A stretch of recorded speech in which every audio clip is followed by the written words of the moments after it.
Top 10 facts about World War II. That looks good for you, monkeys. Top 10 facts about human. We're gonna watch it all. Don't worry about it. 10 facts about World War II. All my weirdos in the chat say woo, woo, woo. During World War II, British Security Service, or MI5, had a program called the Double Cross System. It was a counter-espionage system that relied on spies and double agents to spread later known as CNN information. For example, Agent Zigzag or Eddie Chapman leaked falsified information to Germany by reporting that their bombs were hitting the intended target, central London. But in reality, they were undershooting by several kilometers and missed every single time.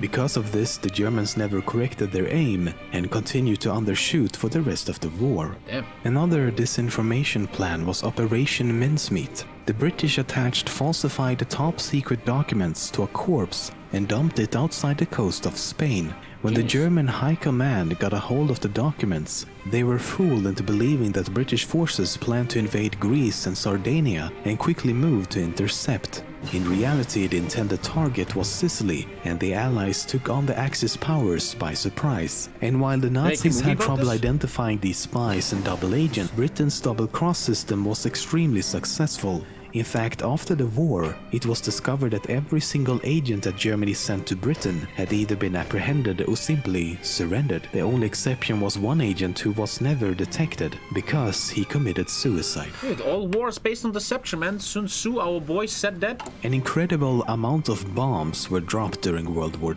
II. It's been estimated that the Allies dropped 3.4 million tons of explosives across Europe and Asia. Insane, that's 27,000 tons. Dude, that looks legit like that one Steel Division map. There's a Steel Division map that looks just like that. Like you're coming up here, right? And you have to take the bridge. You guys remember? Across Europe and Asia. That's 27,000 tons every month. What's even scarier is that anywhere between where I live, they find bombs almost every month. Always there's like a new bomb was found. Everybody has to leave their home, and all the people are getting super mad. Why can't I go home? The bomb is 5,000 kilometers away. It's actually kind of weird, right? A World War II bomb, you can see the radius, right? But if they find the bomb 10 kilometers away, I have to leave my house. Like, fuck off, dude.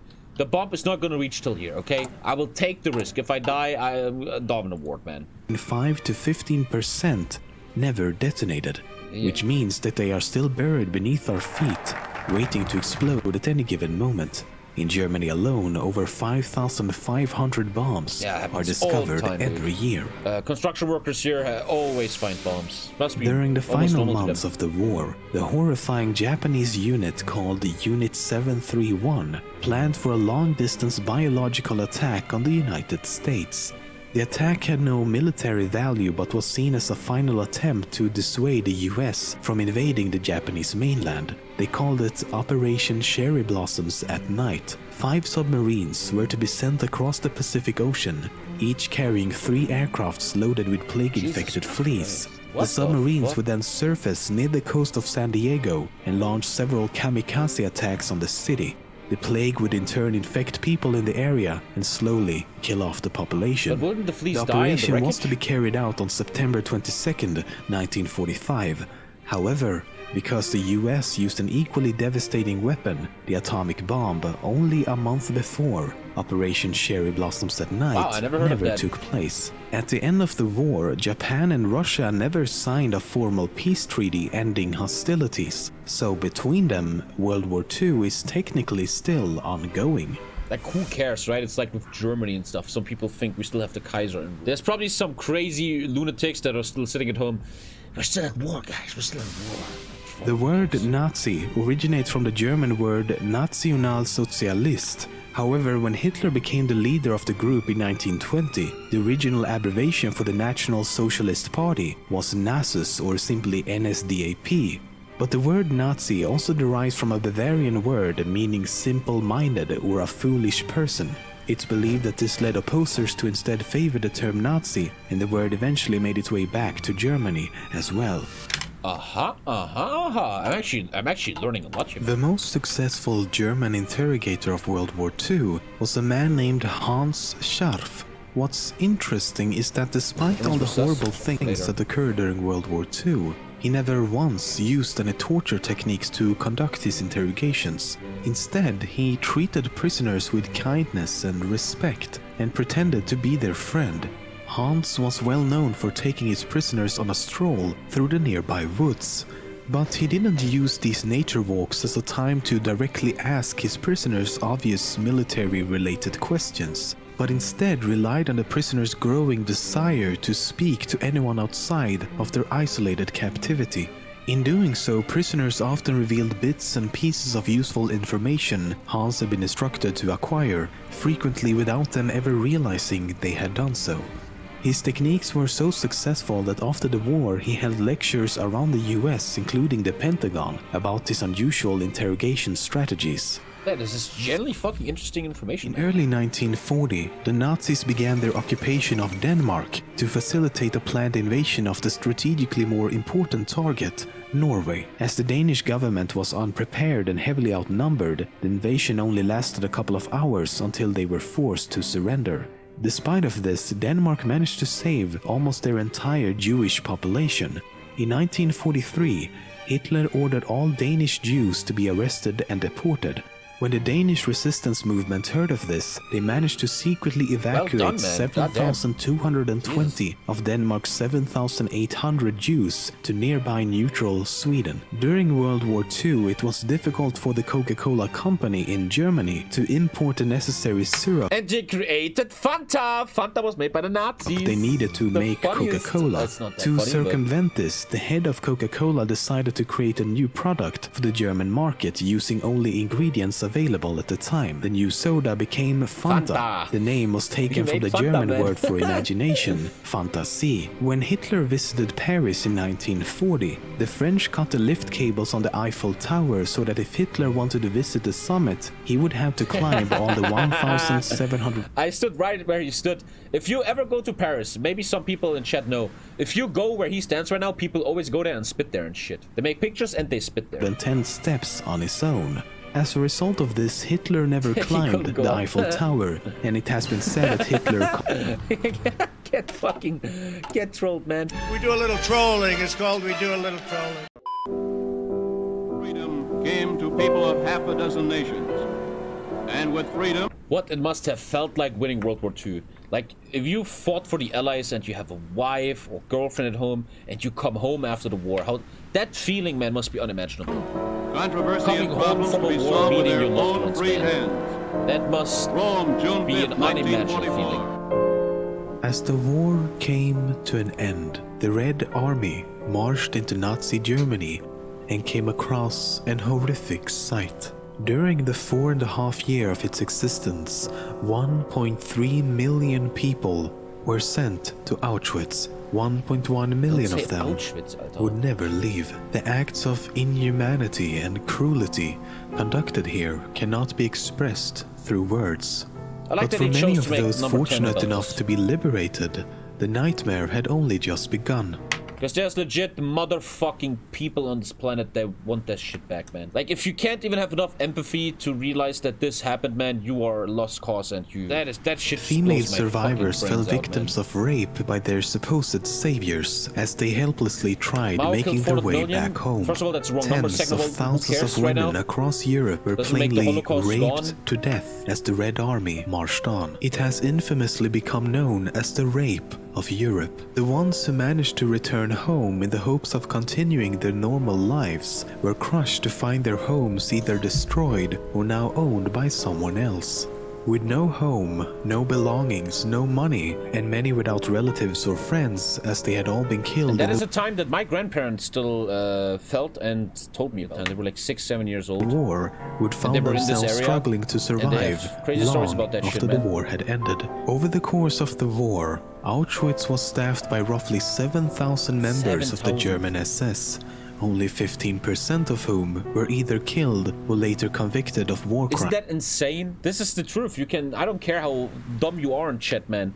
most of the Nazis, especially the high ones, were never away from the Nuremberg processes, were never convicted. They were even used to keep the bureaucracy of Germany alive. And only in the 50s, there's a movie about in Germany, I forgot the name, a very big movie in Germany that every German should watch, where a young lawyer starts to realize that all the fucking former SS and Nazi people are now in big government positions, and he was starting to put them to trial for what they did. Still to this day, just yesterday, they put an old, the secretary of some concentration guard. She was on trial yesterday. A lot of them got away, man. Crimes, such as the commander of Auschwitz, who was captured in 1946 and then hanged in 1947. The ones who managed to escape could enjoy a fairly comfortable life in post-war Germany. Yeah, they had a really Some even managed life, to escape Germany altogether using fake identities, never facing the consequences of the crimes they had committed. Very sad. But in that movie, I was just watching this movie with Lisa. No, there's a Jewish guy, and he was hunted by this Jew hunter. And one day, this Jewish guy is going to an office and is looking for work. And he goes into the office, and in that office is the guy who hunted him before the war. And he gets PTSD. He's like, oh my god, oh my god. And he goes to the American general. General, listen, that guy was a fucking Jew hunter. He was trying to fucking kill me. Jesus Christ. And then the general says, listen, I know this happened, man, but we need these people to keep Germany in check against the true enemy of Russia. Yeah, unsere Mütter, unsere Väter. Yeah, I think so. Yeah, that was the one. That was the one, I think. Yes. And they just gave these guys jobs, man. But it breaks my brains, man, that there's people on this planet that want these times back, that want fascism back, or that want to do something like genocide to others. I mean, just look at the world. We see it with the Uyghurs. That is blowing my brains out. It's the saddest thing on earth, and it's the saddest thing ever that there's legit fucking Uyghur camps in West China, and the European Union, United Nations is just fucking looking away, man. 5-minute video, top 10 facts about South Park. I mean, South Park has been one of the greatest TV shows ever. The thing is, and I guess you guys feel the same, that I kind of grew out of South Park. South Park still exists, but I don't watch it anymore. But South Park was the greatest thing back in the day. I used to play the South Park game on Nintendo 64, fucking insane. I always felt South Park is genius. I think South Park is true art. I think that people that look at South Park and think, what a bad TV show, it's so childish. I think South Park is genius. The problem with South Park is, yes, also that the legendary Ginger episode in South Park has really created a very, very bad life for gingers. Gingers have it. Since that fucking shit aired, a lot of daywalkers have been called daywalkers. My speech is entitled Ginger Kids, children with red hair, light skin, and freckles. We've all seen them on the playground, at the store, walking on the streets. They creep us out and make us feel sick to our stomachs. I'm talking, of course, about ginger kids. Oh, sick! Gross! Ginger kids are born with a disease which causes very light skin, red hair, and freckles. Ah, nasty! Yuck! This disease is called gingivitis, and it occurs because ginger kids have no souls. Some people have red hair, but not light skin and freckles. These people are called daywalkers. Like vampires, the ginger gene is a curse, and unless we work to rid the earth of that curse, the gingers could envelop our lives in blackness for all time. It is time that we all admit to ourselves that gingers are vile and disgusting. In conclusion, I will leave you with this. If you think that the ginger problem is not a serious one, think again. Didn't the two makers of South Park, oh, what was their name? They just sold South Park to someone last year for 100 million or something. All I remember is the South Park developers sold South Park to someone and made shit ton of millions.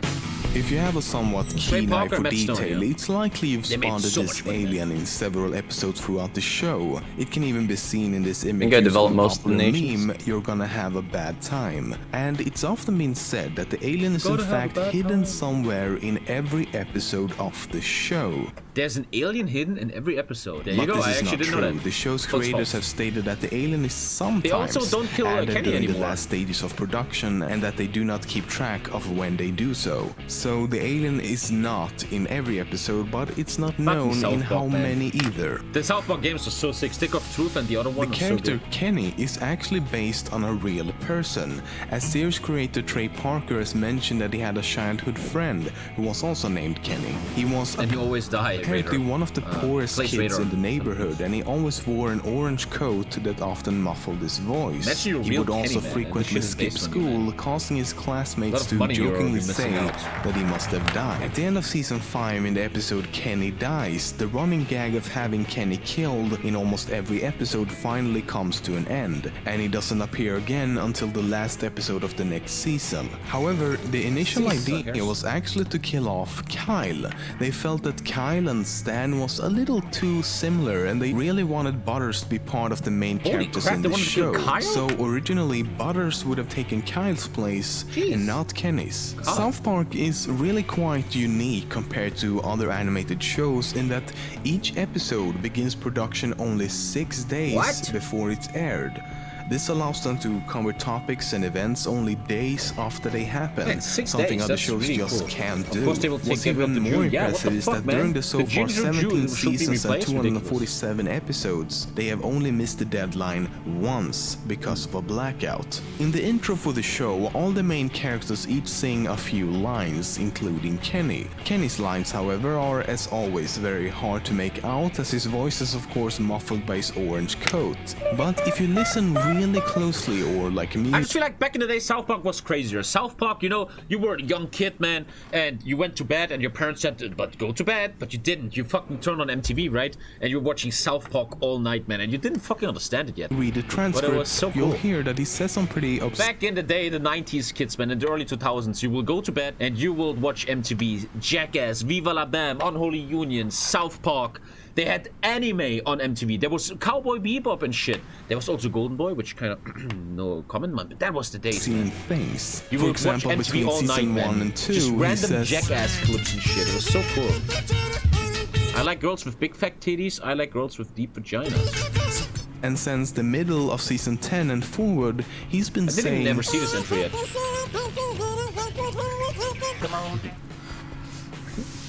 the term derp, which is these days most commonly used in rage comics and other internet memes, was first coined by the two creators Matt Stone and Trey Parker in their live-action movie Basketball from 1998.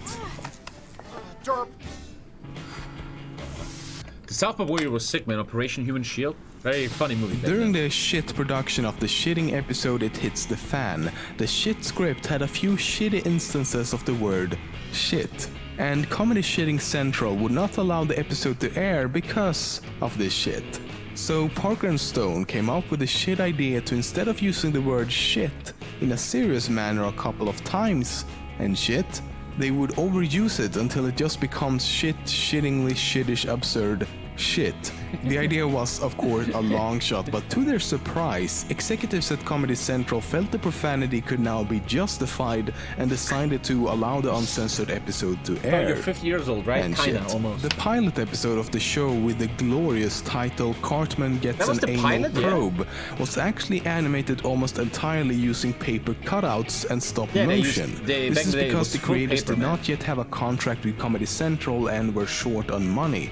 The pilot remains the only episode in the series not to be animated using computer rest was all software. computer. Butter's real name is Leopold Stotch. However, he was originally going to be named Poof Poof, and his birthday is September 11.